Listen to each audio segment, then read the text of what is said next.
3 months since he left office, we are here to meet the former majority leader, Aden Duale, to ask him how he's coping as a backbencher. I'm Hibak Ahmed. Join me. No, I'm doing very well. It's not my first time. History is repeating itself. I joined politics in 2007. I was one of the ODM luminaries then, and I was a member for for Dujis constituency. And in between, in 2010, we fundamentally disagreed with ODM and its leadership on ideological basis. Myself, Honorable William Ruto, and many others. We were about 30. And we formed our own party. So in the end, we were sacked as ministers. I was a deputy minister for livestock. So I was sacked, William Ruto was sacked, Charles Keter was sacked, many people were sacked. So what happened? I went back to the backbench and became one of the most vibrant backbenchers in the 10th parliament. I mean, I served in the backbench with Boni Khalwale, Isaac Ruto, Dr. Nuh of Bura, Charles Kilonzo, I'll name them. So now I am back and at the backbench to serve the people of Garissa Township, to bring issues concerning the people of Northeastern Province, to bring issues concerning the Somali community, to bring issues concerning the Muslim community, and above all, to bring issues that I feel are of national importance.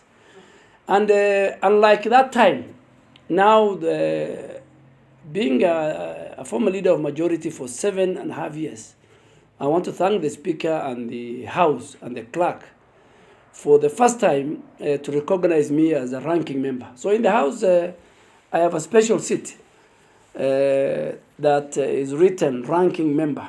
So my seat is preserved for me. The Speaker and the Deputy Speaker and the leadership in the House accord me respect.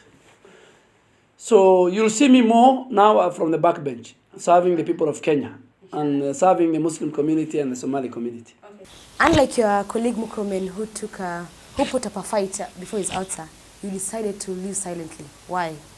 No. You know, everybody plays his game. Yeah. You know, I play my own game. I don't play the game of William Ruto or Raila Odinga or Uhuru Kenyatta or Murkomen.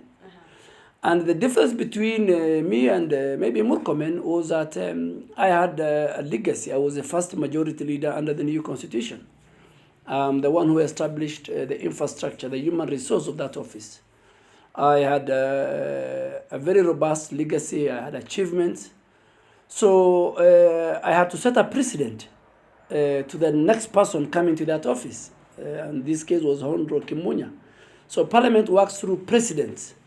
So when history is written, I will be, being the first majority leader, I will be judged by many other parliaments that will come after this and many other leaders of majority who will come after this.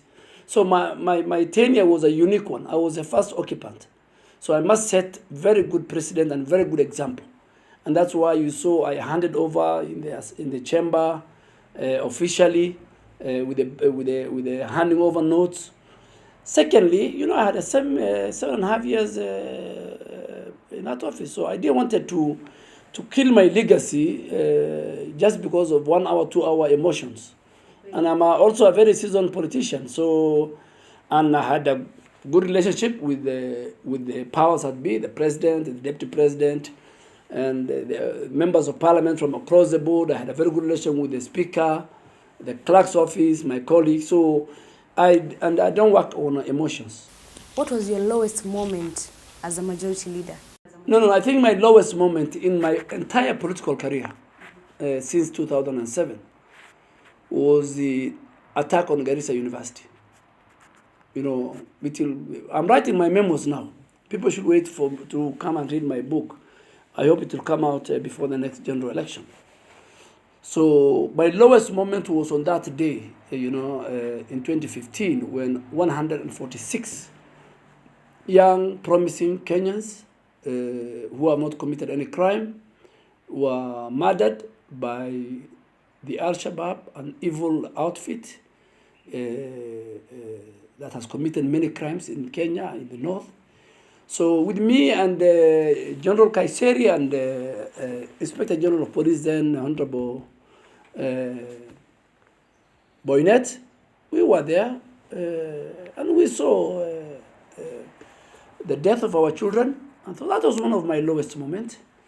I can't remember because I didn't have any lowest moment. I had political turmoil in the house during the security laws, the VAT law amendments, when the house was up in arms. But by that time I have developed strategies on how to deal with how to manage the house. So I have never lost a bill. I only lost at the second reading one small bill, and that is because I was out of the country.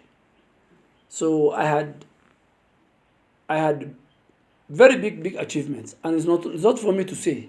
It's for Parliament to say. It's for the people of Kenya to judge me. It's not good to judge yourself. So I want the people of Kenya to judge me. Maybe not now. Maybe in future, when they get people who they can compare me with.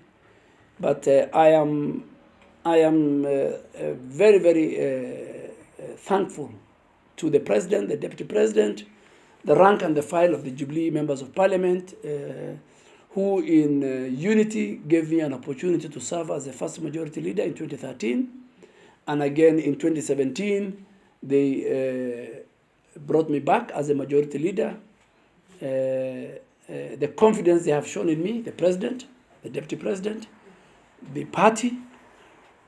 So I think it was good. It was good for my community. It was good for the Muslim community. And my only beef now is setback is that nobody from Northeastern, nobody from the Muslim community, nobody from the pastoral community was given an opportunity to replace me. Mheshimiwa, what do you regret most while serving as a majority leader? I don't regret. I mean, that is a very sensitive office. It's a very central to the running of government. I don't regret anything because every decision that I made in that house, I had the concurrence of the President. There was nothing I could say inside the house, outside the house, without first getting the concurrence of His Excellency the President. So I had a very good working relationship with the ministers. I had a very good working relationship with all government institutions, other arms of government, Parliament included, colleagues. So maybe others will judge me, but I will say myself, I think there's nothing much I regret. The only regret, maybe I will say, is that there are times, when the interests of my constituency and the interests of government could clash. But I had a way of finding out, like the security laws. I had to put my foot down and tell the President and everybody that, there are certain sections of this law that will affect the Muslim community. And I'm happy to report that the President agreed with me. And we had to find a middle ground. Do you think the Somali community has benefited from your role as a majority leader? Oh yes, I am not from my role. Did the Somali community benefited from the Jubilee administration, from the government led by President Uhuru Kenyatta? I mean, I'll be very unfair to the President and to the Jubilee and the Deputy President if I don't say. For the first time in the history of Northeastern, the national grid has reached Garissa. For the first time in the history since independence, a university is now a fully fledged university is in Garissa. For the first time in the history of Northeastern since independence, we have tarmac roads. Example like Nuno Modogash. You have roads being built in Mandera coming down. You have electricity connectivity in the most rural parts of northern Kenya through the rural electrification program. Northeastern is benefiting from the free maternal health care. We have not reached, but I think this government was far much better and done more. There are more people from the region in key government positions, ministers, in commissions, everywhere, in Parliament, myself as the leader of majority. I mean, these are things that don't come. So President Uhuru Kenyatta and his deputy I can say they have mainstreamed not only the Somali community, they have mainstreamed nearly every community in their government. So foreign affairs, the lady was in foreign affairs of Somali, I mean, Amina, and she did extremely very, very good job in terms of shaping the foreign policy. We had the Minister for Industry and Trade, Aden.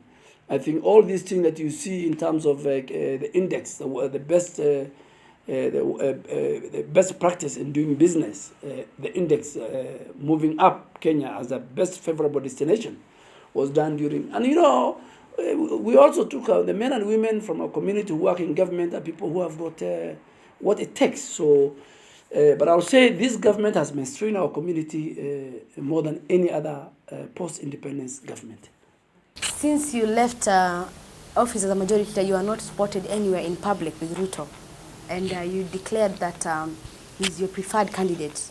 A section of Kenyans are wondering why. No. You know, again, I'll come back to you that I'm a very seasoned politician. And my history with William Ruto dates back to 2005 with the president during the Orange Banana referendum. And I can tell you, if there are people who know my politics, my political DNA, they can dissect it. Are three political leaders, Raila Odinga, William Ruto, and President Uhuru Kenyatta. I mean, I have worked with them. I've worked with the president since 2005. I've worked with Raila Odinga. He was my teacher when I joined ODM with William Ruto. So I played a very key role in 2007 general election and the 2005 referendum. So I am not one person who just jumps down. You know, all these people you see going up and down, these are new members of parliament. They're excited. We have 2 years to the general election. So there are a lot of things I'm doing for William Ruto. He is my preferred candidate. He was the candidate of Jubilee, according to me. We had a strategy, we had a strategic plan. We had 10 years for President Uhuru Kenyatta, 10 years for William Ruto. I am not a man of deceit. I'm not a man of betrayal. I'm not a man of dishonesty. I believe that the roadmap that we set for Jubilee when we collapsed 14 parties into one to form Jubilee and bring the unity of the country and even ask our colleagues in the opposition to form one party so that we are equivalent like the US or UK, you know, two parties with the ideology. I saw William is my candidate, and when the time comes, you'll see me. You know, I don't attend every forum. I look at it. There are many weddings taking place. There are many meetings taking place. And you choose which one. You know, I'm a good fan of Manchester United, even though we're not doing very well. So I don't watch Gor Mahia if Manchester is playing. I mean, if Gor Mahia is playing in Kasarani and Manchester is playing with Arsenal or Chelsea or Liverpool, you don't expect me to tune to that level. So, but I am those people who are wondering where this guy has gone to. Tell them that after I left the office, I had to reorganize myself, my constituency, my political future, establish. So tell them you'll see me. The first interview I'm giving to Kurlan, so this should be one of the interviews I was telling them that the guy is around. Mheshimiwa, let's come to Garissa politics. Governor Korone has blamed powerful individuals saying that they're behind his recent graft cases. Is that true? And are you amongst them? Who are the powerful individuals? I thought being the governor, he is also powerful. So is he blaming himself? Anyway, let me make this very, very clear. A number of us, political leaders, including Senator Haj, including a number of members of parliament from Garissa County, business leaders, religious leaders, supported Governor Korone to become the second governor of Garissa County. And I have absolutely He's lucky he won the seat. We are all lucky he became a Jubilee governor. And absolutely, I have no personal interest in that government. From day one, I have not asked them to employ for me anybody. I have not asked them for a contract. I have not asked them to do this. I don't know what they do and what that. So now that they're facing a lot of challenges, from integrity to delivery to the people, their mandate, just like any other voter who voted for that government, it must be accountable to the people. And it must work within the ambit of the law, within the ambit of the law, within the, what do you call it, within the PFM Act, within the Constitution, within the County Government Act. So, and you know, what is going on is just blame games. You know, you blame these political leaders, you blame senior government officials from Garissa. But the crux of the matter is, you were given 5 years as the second governor of Garissa County. You were not told to deliver to Honorable Duale. You are told to deliver on healthcare for our mothers in rural areas. You are told to deliver on water. You are told to deliver on making sure that the roads are done. You are told to, so every leader, including myself, including the president, including the governors, including the senators, the MCAs, they have 5-year tenure, social contract with their voters. And after 5 years, the voters will judge you. So what is going on is blame game. Somebody is in a deep hole. And instead of asking, how do I come out of it? You now look for, oh, I was passing there. And I'm used to this blame game. You know, there are people in Garissa, even when their wives don't conceive, they will say Honorable Duale was seen around the homestead, maybe carrying family planning tablets. So I'm blamed for many things, and I don't give a damn to it. You know, I want to tell them, you know, I want them to look at me in the eyes and tell them that we gave you a chance for 5 years. The people, I can speak for my constituency. The people of Garissa Township were the bulk of the voters in Garissa County, 54,000 registered voters. The people of Garissa are disappointed. I'm sure the people of Fafi, the people of Dadaab, the people of Lagdera, the people of Balambala and Ijara are disappointed. Don't look for scapegoats. Fix your problem. You have always claimed that counties are misusing funds, and you once named a governor for being openly corrupt. Why don't you vie as one and change the narrative? No. What I'm going to do in 2022 is something I don't want to disclose now. I have a lot of unfinished business, both at the national and the county level. You know, I don't want to fake. I don't like faking. You know? We are leaders. We have a responsibility to our people. And even in the hereafter, those of us who are of the Muslim faith, even in the hereafter, we will be asked the responsibility we have been given to, have we delivered? Did we protect the public resources? Did we help religious institutions? Did we help the poor? Did we pay bursaries for mothers? Did we empower the young women and the young people, the youth in Garissa markets? You know? Did we invest in water? Did we invest in health? Did we invest in infrastructure? You know? We will be asked. So when the time comes, and I think the people of Garissa now are more enlightened, and the people of Northeastern, I want to tell you that one of the reasons why I supported the 2010 constitutions, we are very few of us who are now in parliament who participated in the constitution making process. Maybe myself and Honorable Haji from Garissa. We supported that constitution for two things. One, because of devolution.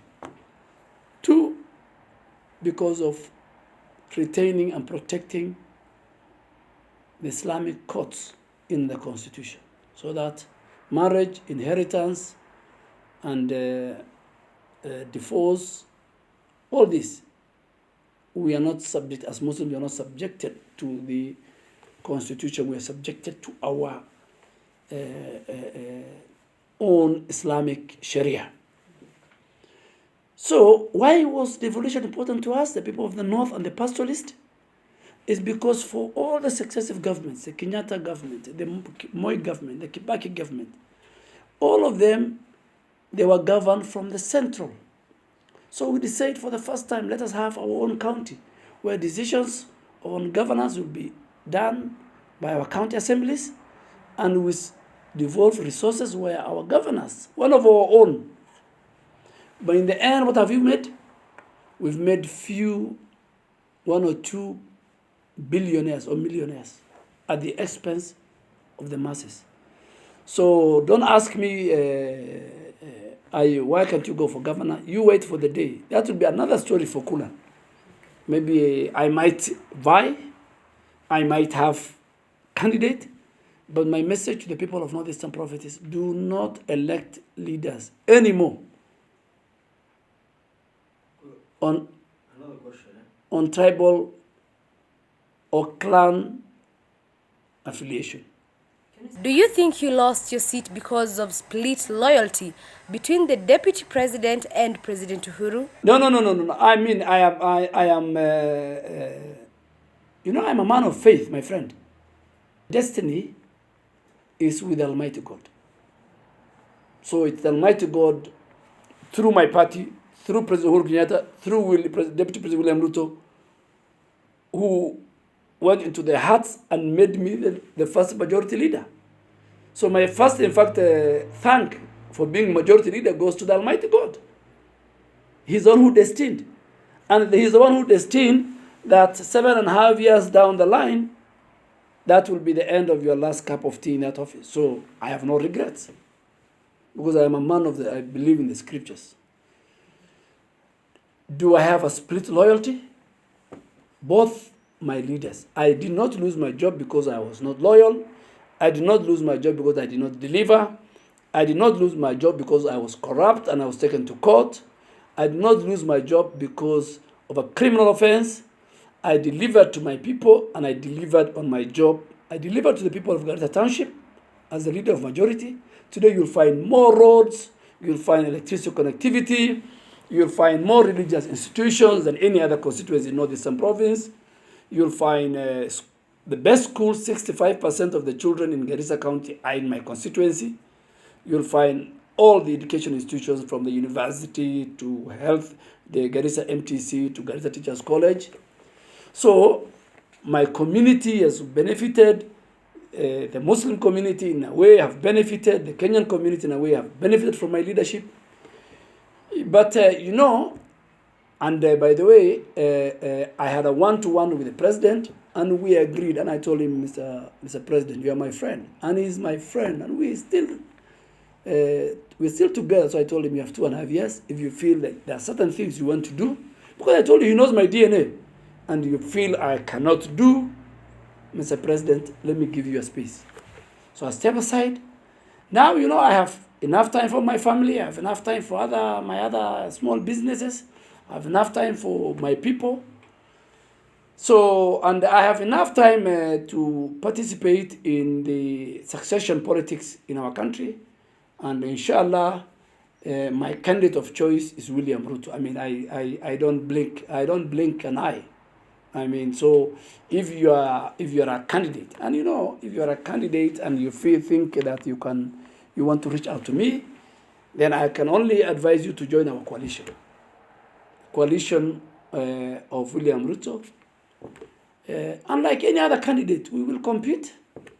It's the Almighty Allah to decide who becomes the next president of the Republic of Kenya. But we will do whatever it takes. We will work hard. We will go and sell. We have a track record. We will talk to our people. We will talk to the people of Kenya. So if you want to join if you want me to support you, first join our coalition. This is my message to you. So William Ruto is one of the top horses for 2022 succession politics. And I'm not a fence sitter. The problem with the most politicians, particularly from the north, they are attached to clan, they are attached to some business people. I come from a very cosmopolitan constituency. Each and every section of the Somali community and the Kenyan community vote for me. So I will go to every sub-county and every region. So I have a business in Garissa County, I have a business to do in Northeastern, I have a business to do in the Muslim constituencies, I have a business to do in the Kenyan voters to make sure that whatever I can do, William Ruto becomes the next president to succeed. And that is the roadmap that we have in Jubilee. What's your definition of hustler? The hustler movement, you know, if you read history, and I read a lot of books. In fact, I'm reading a book called The Politics of Revolution and the Deep State.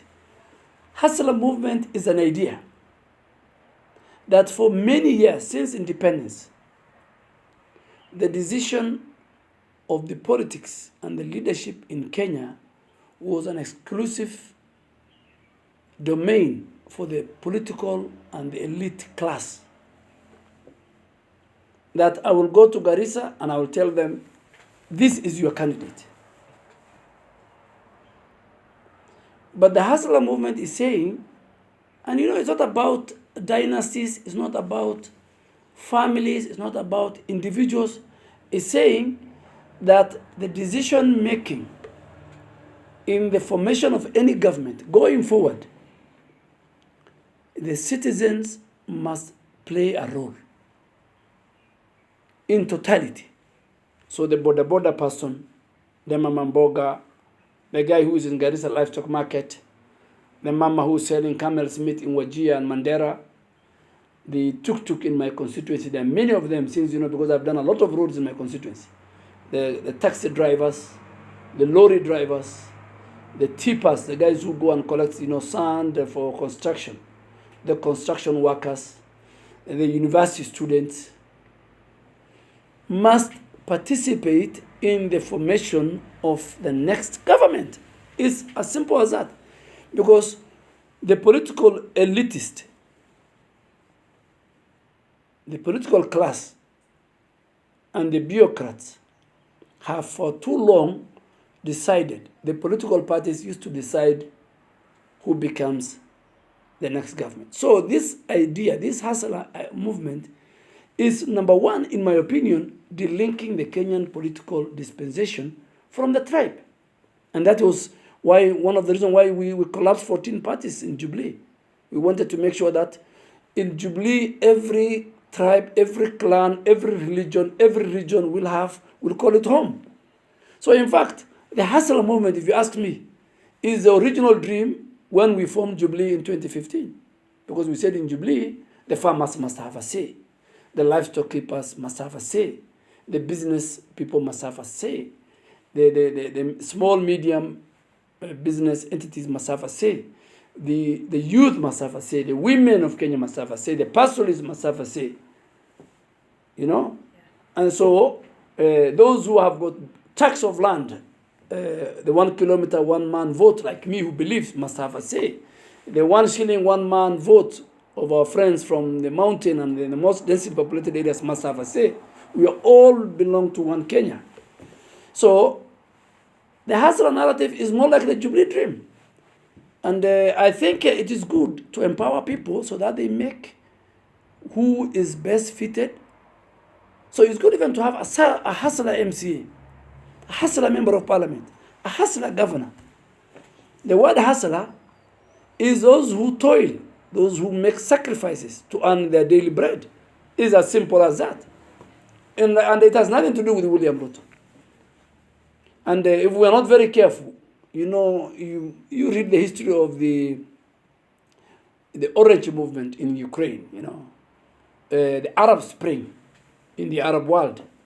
So I want to tell those who feel that, no, this is hustlers versus dynasty. No. This is, from where I say, this is good for Kenya. For too long, we have got 200 billionaires or 100 billionaires and 45 million poor people. So how do we change the narrative? How do we change the story? The story is to make sure that those who are at the bottom make the decision in the formation of future governments, not those who are at the top of the pyramid, which has been the case since independence, post-independence.